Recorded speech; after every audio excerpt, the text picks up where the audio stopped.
Каза, направил съм го импулсивно, надявах се да ми бъде простено, защото и аз бих го направил. Ако някой ми изневери импулсивно, заради някакво сексуално привличане или без да е без емоции, да, бих го простил.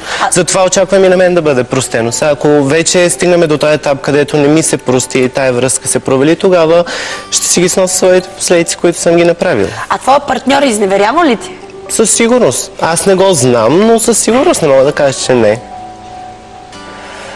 Ако има някой тук да ми каже, че един път в живота поне не е изневерил, сигурно лъже. Даже и с мислите изневеряват хората. Аз си изневерявам всеки ден в ефир. Нали? Всеки ден съм си, аз тук си се такова, моля си се за определени хора. Изневерявам си от раз. Гледам си в моменти. Но си го признаваш, това те прави по-човечно. Искам си, брат, пити си не крием. Какво сега? Да, супер. Защо трябва да крием? Да. Ще крия. На здраве. Ще крия.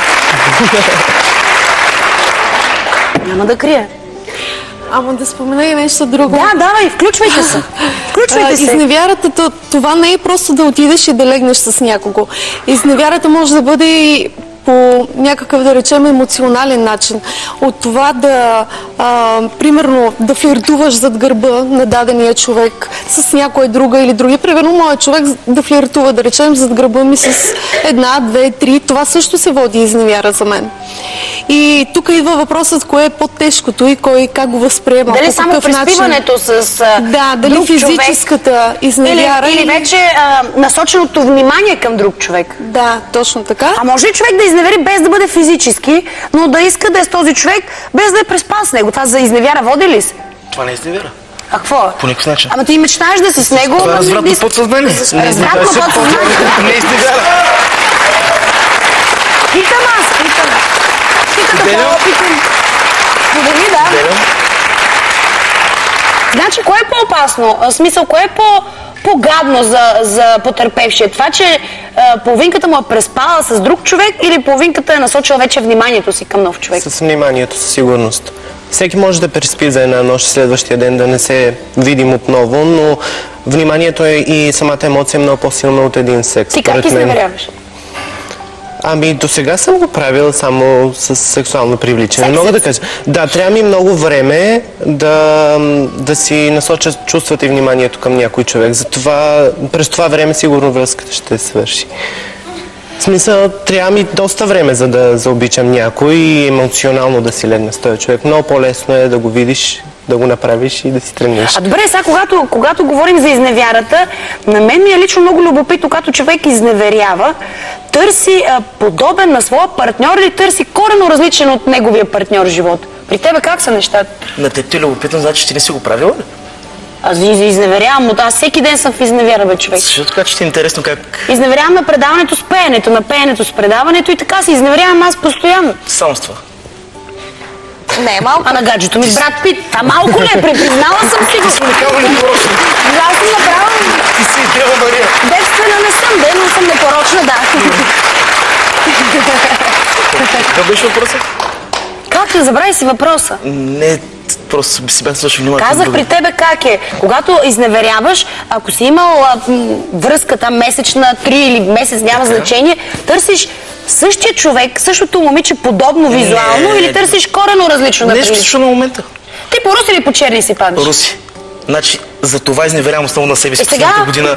Като сме две руси, какво стана? Ами аз ти казах преди малко. Аз съм с месеца, бе, аз съм между черни. Ти имаш малко черничко. Виж, събурих се преди малко и вече съм сред две руси фолк-певици. Значи няма спане на деня. Нема спане до март месец. Започвам деня с две руси фолк-певици, ще го завършим между две сестри. Значи това е най-добрият ден в живота ми. Не са руси. Нали си падаш по русло? Точно това искам да кажа. Последната година изневерявам основно на себе си. Последните 7 жени, с които съм бил, са чернокоси или кестеняви. А що изневеряваш на себе си? Ти мазохист, ти се наказваш. Цял живот само на такива наказания да ми върнат. Ти да не си изневеряваш с дясната ръка, па сега тук ни говориш някакви неща. Черните руси, кой е никога да аз съм сега и то обърхни. Какво доживях? Черни руси, всякакви и накрая аз вече почвам да не ти вярвам. И накрая твоята конкуренция Десислава, нали? Защото ми е конкуренция, ние се познаваме с нея. Това не пречи. Че ти бил ли си с Десислава? Не. Мазоли имаш ли? Няма. Добре. Скъпи зрители! за да си нямаме проблеми. Връщаме се след минути с нов гост.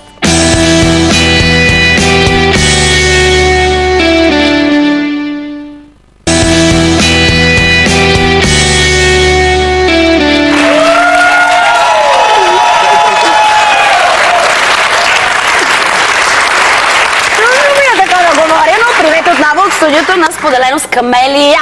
И така, днес си говорим за изневери, заедно с Иван Величков. Ох, че си прехвърлим кръка. Доника Иванова. Доника е правилното име. Нека всички зрители да знаят, защото момичето леко се засегна, че аз казах друго име, но е Доника. Моята прекрасна колежка Румина и Бранко Андреев. Време е да поканя при нас още един атрактивен гост. Той твърди, че не изневерява на сегашната си приятелка. Дали е вярно? Но пък може да ни спее нещо по темата. Моля, аплодисменти за рапъра Ицака IMP. Аплодисменти!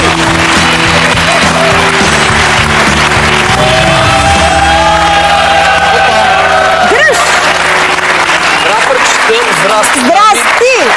Рапърчето излезе с малко бал. Хепи десно! Ти Надявам почва се разпадаш, моето студио! Ами как да не се разпадна в твоето присъствие? Чакай, опа! Виждаш сега как започвам. Аз забравих, че съм с очила. На вас много ще ви отиде очила с целият... Да, за целият червен така туалет.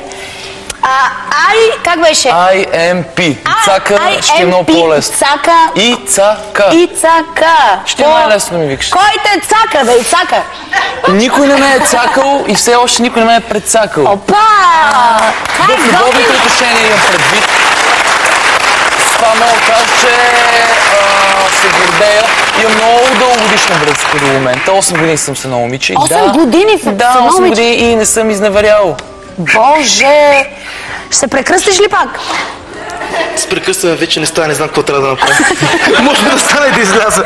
И това е наистина, самата истина.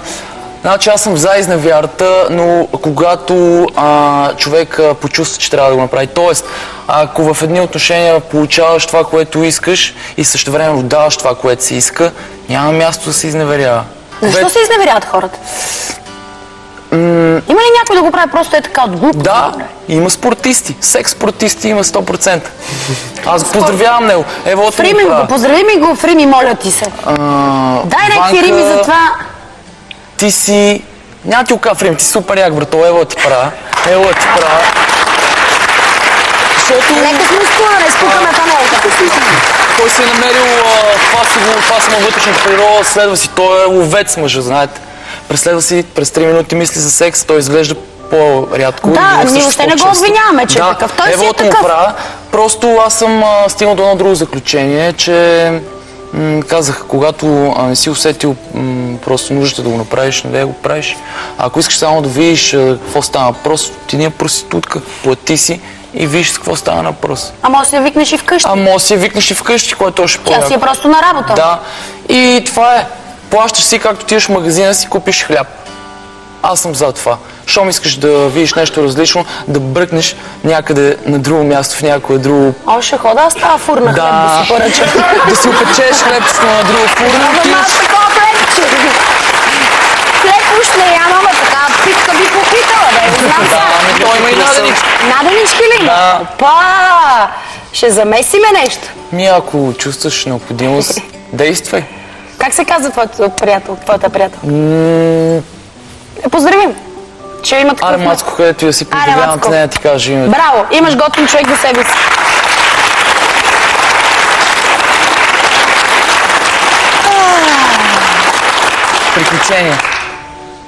Приключения.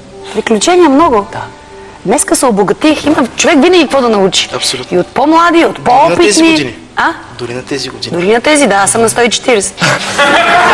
Дори на тези има какво научи човек. Не мислите ли, че човек така, докато е по-младичък, е по-склонен да изневерява, а когато вече го позачука така животеца, малко по-се кротва? 100%. Рано или късно ще ти писне. Ти кога ще се кротнеш? Това е много скъп въпрос. Много скъп? Много скъп въпрос. Не знам. Айде ще те поканя след 2-3 години пак да ми кажеш на какво да реджеш. След 2-3 години ще е скоро.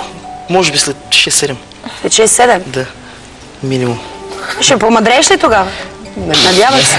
Пак се кръсти. Надявам се. Ти ту наляво, ту надесно, тук. Не, надясно не съм. Добре. Само да не объркаме. И какво сега? За младите.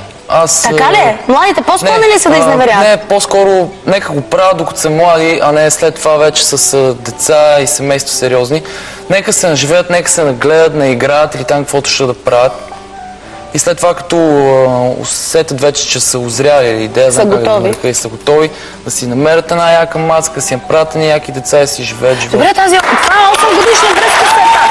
Браво за думите, които каза. Но все пак, вашата връзка с приятелката ви е дълга 8 години. В днешно време 8 години това е дълга връзка. Бях такова лапе. Къде я хвана? Ти в гората си. Как я хвана? От училище? Да, седях на един чин с нея. Добре, тази връзка не се ли изчерпа? Не си ли омръзнахте? Не си ли писнахте? Ако го имаш тук, няма да ти омръзне. Аз конкретно ме интересува връзката вашата. Не, просто трябва да държиш интерес на този човек по някакъв начин. Аз не бих трябвало да опознавам, примерно, не дай си Боже нещо случи, сега да ми отнемете първа още камара години да опознава този човек до мен, не ми се занимава просто. А ти си обграден с много мацки, имаш фенки, но ревност има ли? Не, това е най-важното. Може би затова сме се съхранили така, съхранили сме си отношенията, защото аз в началото всъщност бях малко по-капризен от това тя да комуникира с разни момчета, но в крайна сметка пораснах и видях, че... Как комуникирате? Има приятели? Не, имам предвид, че тя не може да седи в кафеза постоянно. Тя също е яка мацка и си има. Те мъжете няма значение. Видят ли парчето, скачат да ядат. Но това е... Повтори, хареса ми това. Видят ли какво парчето? Но е важно тук. Смисъл и след това тук. Ако имаш къл и си пресмяташ нещата, в смисъл, кое за теб е по-важно, намираш някакъв баланс. Може ли да просъществува една връзка, ако половинката изневерява? За мен не. Щупила ли се? Вазата край лепия, тя си е щупена. И аз, ако някой ден ми се случи, значи е намерила по-доброто от мен. Евала ти права, стискаме си ръцете, ще цункам по бузата и да си ходи при другия. Чукам на дърво да не ти се случва. Ще те заболи. Може би така си мисля. Сигурно ще ме заболи, аз съм човек. Ще ти иска да го стиснеш за... Или поне ще искаш да го видиш как изглежда, какво повече има от тебе. Как изглежда? Това е типично от нас. Не знам, да я знам. Аз май съм такъв. Както ще да изглежда. Щом си го намерила, да си го взима и да си ходят двамата си живеят щастливо. Добре, човека... Когато му изневерят, не се ли чувства така с наранено его? Чувства се. Това ти е някакъв натиск върху самочувствието най-вече. Значи си по-малко от другия. Дали с по-малък или с по-малко, няма значение. Нещо по-малко има в тебе. И това се съсипва по някакъв начин. Да, знам, не съм го изпитал това чувство. Дали винаги това е причината, че си нещо по-лошо, за да се отиде друго? Да не би само да е някаква грешка моментна? Трябва ли човек толкова задълбочено да анализира? Грешки, да я ги знам. То повечето случаи... Защото има чук и бек и бяга и пак си отива, защото той се обича тази жена или пък жената мъжа. Да, и така имам. Аз това и казвам. Трябва ли човек се обвинява, че вече е второ качество човек или че не е добър или че нещо му куца? Не е ли прекалено травмиращо това? Травмиращо е. То си зависи от човек. Как приемаш нещата, общо взето. Зависи каква ти е породата. Това е истината. Моята порода е хамелеон с характер на питбул. Това е най-яко. Много ми е приятно да си говоря с вас.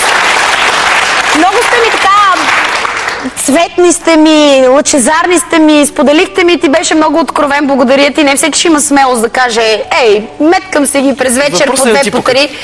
Въпросът е си да бъдеш себе си, да ти е готино. И да ти е добре на тебе. И да си доволен от собствения си живот. Поне за мен това е важно. Благодаря. Поздрави сестрите. Кажи ги да те чакат. Те ме чакат. И се надява и родителите техните да не разберат. Родителите живеят друга край в България. Благодаря, Румина, благодаря на всички вас, скъпи зрители, толкова за мен, от мен, за днес, за вас. Това беше. Аз не съм ревнива, но пък и вие не ми давайте поводи. Не ме карайте да се чувствам така. Не ми изневерявайте и следващата седмица и бъдете с мен всеки деличен ден от 16:30 по TV7. Хубав уикенд. Чао!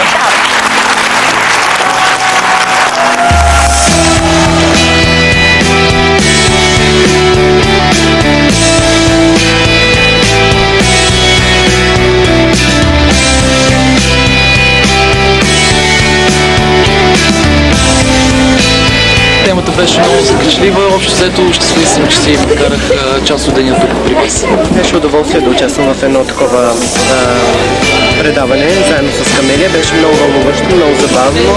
Другите гости бяха перфектни според мен, всички бяхме подбрани, беше на ниво.